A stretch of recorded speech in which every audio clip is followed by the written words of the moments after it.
Helping guys. Today we'll be reacting to his story, and his story is probably the best YouTuber. So let's start with his most popular.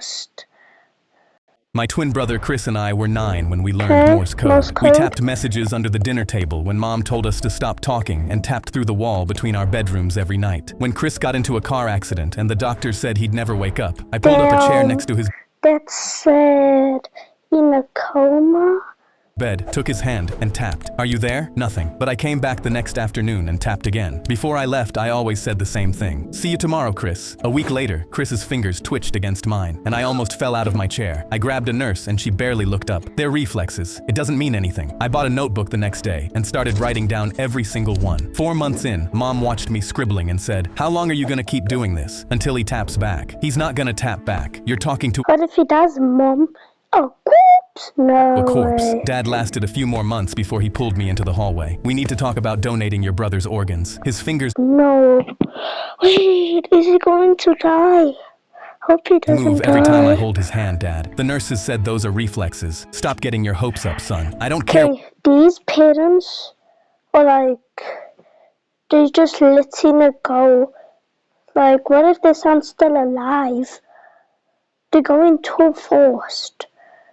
What the nurses say. You're not donating my brother's organs. But a week later, my parents called to have Chris transferred to a long-term facility No, our parents, dude. to die and scheduled a meeting to sign the papers. The afternoon before the meeting, I tapped into his palm like always, but this time, something tapped back. Short, short, short. Long, long, long. Short, short, short. SOS. I grabbed his hand. "Chris, if that's you, squeeze once." He squeezed so hard my knuckles cracked. I stormed into the meeting room and told them my brother just responded to me. The caseworker said, "This is very common with families who aren't ready to let go." My parents nodded. I grabbed the transfer papers off the table. "You're not signing anything until you come see for yourself." I walked them to Chris's bed and grabbed his hand. "Ask him anything." The caseworker asked what year it was. Chris squeezed out the answer. Count to 5. 5 perfect squeezes. His mother's name, tapped out letter by letter. By the 10th question, she said, "He's still alive. We can't move him." Weeks later, I asked Chris what kept him fighting when everyone gave up. Heard Mom call me a corpse. Heard Dad say donate my organs. Heard all of them leave, except you. I asked why. I wanted to see you too.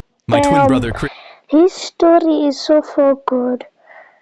Captain. The flight attendant slipped me a napkin that said, "The pilot isn't who he says he is. Meet me in the back to talk." I knew she chose to tell me because of the military dog tags around my neck. I folded the napkin and slid it into my pocket, and that's when the captain's voice came over the intercom. "Good morning, folks. This is Captain Hopkins, expecting smooth skies to Chicago, but something was wrong. I could feel it in my bones." I waited 2 minutes and casually walked to the back, not knowing what to expect. The flight attendant was there with a man holding up a police badge. The man whispered, "I'm glad you're here. I'm an undercover cop." I knew something was wrong straight away. Why couldn't the cop just do something? There's a cop, just arrest him, and then the military guy will just look for Captain Hopkins. The flight attendant whispered, "I've flown with Captain Hopkins for 6 years. I don't exactly know what's wrong, but I know that's not Hopkins, and we're flying the wrong way." She showed me the flight map of where we were heading. The plane is heading toward an abandoned airport. I leaned over the map. My body was pumping with adrenaline because it was the perfect place to crash a plane. There's an empty space above the pilot's room. I can climb up and listen to what the pilot and co-pilot are planning through the ceiling. Take my number. If you can tell there's something fishy going on, text me one word, now. That's the signal to move. And to distract everyone while I climbed above the ceiling, the flight attendant made an announcement on the speakers to tell everyone to keep their seatbelts on. Through the cracks, I could hear 2 men in the pilot's room talking. 15 years ago today, our brother died because of Captain Hopkins. Now we get to crash his plane with him tied up on it while we impersonate him. That's messed up. That's messed up, bro. Did the undercover cop. Now, the cart slammed into the pilot's room door, and the cop kicked it open. I dropped through the ceiling and tackled the fake pilot out of his seat. The cop pinned the co-pilot to the floor. The flight attendant grabbed the radio. "Mayday, our pilot is gone. We need help landing right now." She looked at me. "Find Hopkins, the actual pilot. He has to be on this plane somewhere." I sprinted to the back of the plane, checking every door. I yanked open the closet next to the bathrooms, and Captain Hopkins was inside with his hands tied and tape across his mouth. mouth. I ripped Damn. the tape off. "Get me to the controls." He ran to the front and dropped into the pilot's Bro chair. He looks grabbed the too wheel. old "Tower, this to is the fly real a Captain Hopkins. plane. I'm landing this plane." When we finally landed, the cops dragged the brothers off in handcuffs. Good. The flight attendant came up to me in the aisle. I pulled the napkin out of my pocket and held it up. "You saved 200 lives with this." She smiled and took it back. The flight Damn. attendant Let's see his least. No, let's see his oldest. A teenager tortured my dog for fun, then threatened to do it again. My dog had gone missing for a few hours, and when I finally found him, he was standing outside another house in my neighborhood. He was covered That's in so bruises, sad. his eye was swollen shut, and blood was still dripping down his side. The teenager walked out and didn't Why would apologize. you do that, He just bro? told me to keep my dog on a leash, or he'd do it again. I rushed him to the vet, Do but it he to was the too far gone. child. I had to put him down just to spare him the suffering. That dog was the only memory I had left of my late wife, Helen. So I called in a few favors and found out everything about this kid. His school, his job, his girlfriend. He was enrolled at a Catholic private school, and when I told them what he did, they expelled him within the week. His girlfriend was vegan and an animal lover, so convincing her to break up with him was easy. I sprinkled in a few lies, and she destroyed his car for Damn, revenge. that's Then my what he friends and I gets. posed as customers at his job and filed complaints until his manager fired him on the spot. His God. life was gone within days, and as he was walking home after getting fired, I ran him over with my truck. Oh, don't you think that's a little too much? Damn. Let's see. His recent ones. I cracked my knuckles while loading up my League of Legends game. I only had League 10 of minutes until my Legends, bedtime okay. and was only one win away from hitting diamond, so I wasn't letting anything stop me. I typed in my login faster than ever, then the two-factor authentication code, and when the terms and conditions box showed up, I quickly hit accept and leaned in to get ready to destroy some 12-year-olds. But suddenly, 3 men stormed in wearing black suits and dark sunglasses out of nowhere. But the game was about to start, so I was determined to keep my eyes on the screen. But one of them unplugged my monitor, so I was forced to stand up and find out what was going on. "What the Damn. hell? Who are you?" Another started wrapping up my wires without saying anything. I immediately turned around and saw my little brother standing in the corner, smiling. I knew he had something to do with this, so I stormed over and grabbed him by the collar. "What did you do?" He crossed his arms. "You're the one who clicked accept." I had no idea what he was talking about, but then he walked me back to the chair, shoved me his phone, and showed me what I had agreed to. One line was highlighted. "By clicking accept, you give your entire gaming setup to your little brother Eli." I laughed because there was no way this was real. "You're 10, you can't own my stuff." He put his hand on his hip and showed me a photo of his empty piggy bank. "I know you stole money from my birthday money to pay for all of this, and I just got it back." Behind me, the last guy gripped my then chair the and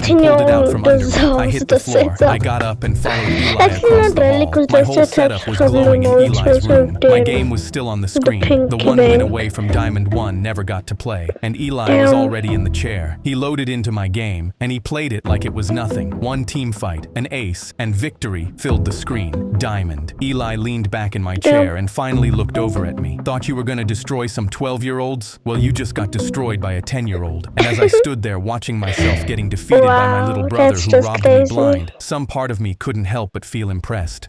I cracked. Logan slammed $1,000 on our dorm table. "Tomorrow, we're all going to the airport with no money, and the one who can get to the furthest country wins. It's a college competition." I immediately signed Isn't the that illegal? I don't know. sheet because my but mom had never left the state before, and this was my chance to make her dream of going to Disneyland come true. I clicked the pen and grinned. May the best man Going win. to a country for free. Okay, never heard of such. The next morning, all 5 of us walked into LAX with empty wallets, and Logan lifted up 3 fingers. "We start in 3, 2, 1. I sprinted for the airline counters with money on my mind. "Please, I need a free flight to win a competition for my mom." "You got me, right?" The agent laughed at me. "Right, and I'm looking for free Jordans because I don't want to pay for new shoes. You got me, right?" He was making fun of me, so I frantically searched the airport because I knew I needed a new strategy. A woman 2 seats down propped her giant suitcase against the charging station and answered her phone. "Yeah, Mom, I land in Dublin tonight. Love you." My entire face lit up because I knew Dublin was a city in Ireland, and it was 5,000 miles away. She headed for the bathroom without her suitcase, so I dumped her clothes into my backpack, folded myself inside, and pulled the zipper shut with my teeth. 10 minutes later, I was swinging through the terminal, slamming into every doorframe in California while I was curled up like a pretzel, until someone grunted and rammed me into an overhead bin with my knees in my eye sockets. By the time I climbed in, the group chat was already flexing. Logan posted posted a selfie from a party bus to Mexico, and I grinned because I thought I was going to beat him. The engines roared, the bin rattled, and I fell asleep picturing my mom standing outside the Disney castle holding a giant cotton candy. A loud thud woke me up, and I was certain 16 hours had passed, and I was on a whole new continent. The second the bin clicked open, I exploded out with both fists in the air and screamed, "I won!" A flight attendant dropped her clipboard, and the suitcase woman screamed louder than I did. Then the pilot's voice came through the speakers. "Welcome to Dublin, one of the most beautiful cities in California, folks. Flight time today was 45 minutes. My face fell because I thought we were going to Europe, but we hadn't even left the state. When security grabbed me to walk me out, I made a request. If you guys arrest me, can you at least put me in a jail in Argentina so I can win my competition?" Logan slammed a Yo, get the keys to the... My Uncle Tom's face scrunched up when I asked for a water break 2 hours into photographing my cousin's Oh my gosh, I forgot I was recording, so I swiped. But let's see what this birthday is. party. Wait, Dizzy he wanted fake photos? and dehydrated under the sun. "I'm not paying you $20 to drink water. The party's only 4 hours." He grabbed my cake plate out of my hand later that afternoon. "You can eat after the job's done." I stood there swaying slightly while he checked his watch, and my hands were still shaking from hunger by the time he pulled up his phone at the end of the party to show me a fitness influencer. "I need these photos edited. Make my wife look like this." I nodded, thinking I could survive one more week of him before I never had to work for family again. I sent him 20 cleaned up photos that week. "That's no good," he texted back within the hour. "Make my wife skinnier. Give her more curves, wider hips, smaller waist, make my arms more muscular, and remove my brother's Rolex from the picture. Make sure I'm the best looking guy in every shot." I stared at my phone, stunned. "This will take weeks," I typed back. "Then work faster. I need these by tomorrow." I really needed the money for college, so I spent all night hunched over my laptop, frantically editing the photos. Then one more text lit up my screen. "Oh yeah, make me the tallest person in every group shot." Something in me finally snapped clean in half. I called an emergency family meeting the next day and connected my laptop to the TV. I'm done with Uncle Tom's BS, and before anyone judges me, let me show you why. I pulled up his texts and the before and after photos, which included edits of him Oh! Yeah, no, history, I don't think you're getting paid, cause taller than his own brother. your wife is a toothpick. Yeah, no, yeah, what the... Okay, but that'll be it for the video, guys. I hope you enjoyed, and make sure you should subscribe. I'm out. Peace.